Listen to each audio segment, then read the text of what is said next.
You know, I often describe wines as beautiful. It's really high praise to me.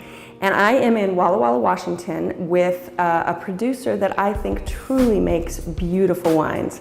Just so happens that their name is Buty. And I am with Caleb and Nina Foster, Nina Buty Foster, which is where the name comes from, right? It's not booty. It's not booty.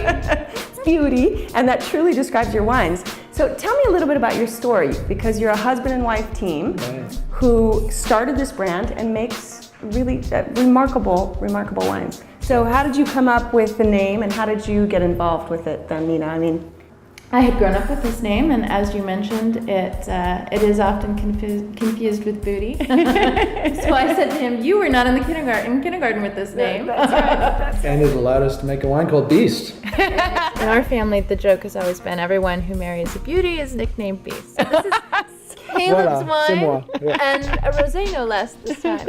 I love it. And rosés, let's talk about rosés, because I'm a huge rosé fan. I know you guys are too. Yeah.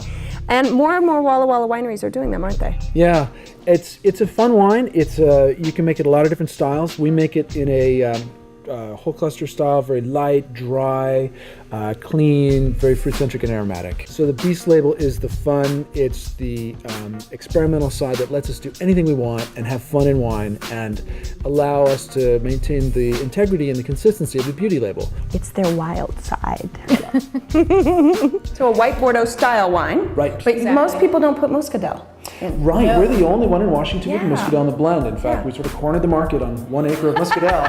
And That big production of that's muscadel. right. Right. This wine, again, the white Bordeaux blend, you're so unique because of the muscadel in here and Semillon Sauvignon Blanc.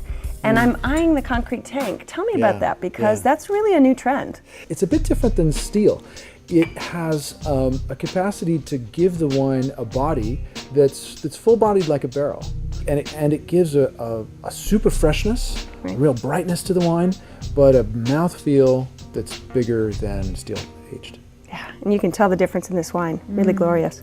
This is a column from our estate vineyard, Rock Garden. So we wanted to be able to share with people since The real look of the soil. That's exactly it. right. Just Since our random shovelfuls right out tasting of the room is field. not at the vineyard, what it looks like when we say of the stones, we really mean of the stones. When Caleb and I were studying, we both minored in geology at Whitman College here in Walla Walla. So we got very familiar with the geology of the area, and it's a joy now to be making wine and growing food through wine in this land that we've studied geologically. I mean, I'm just blown away by the amount of stones and the amount of, it looks like you're in Châteauneuf-du-Pape, sort of. Yeah, it's rocks all the way down. So tell me about this wine.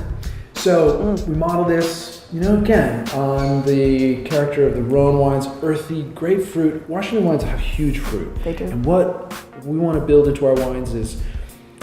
But with that minerality, with that brightness. Exactly. Elegant, aromatic, intense, complex. I mean, you guys make really beautiful, beautiful wines. They're small handmade cuvées. I like to say we make these wines by hand. We make these wines by feet. Yeah. We do. We foot stomp this with our own feet.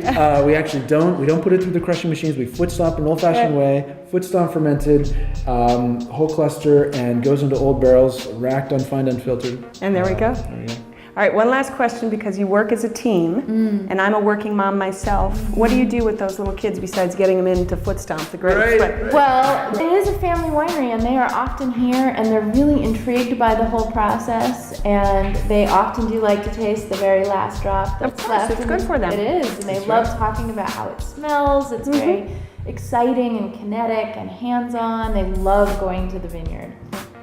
My 8-year-old calls this mommy's juice. That's great. Well, cheers. Thank you. Cheers. Thank you.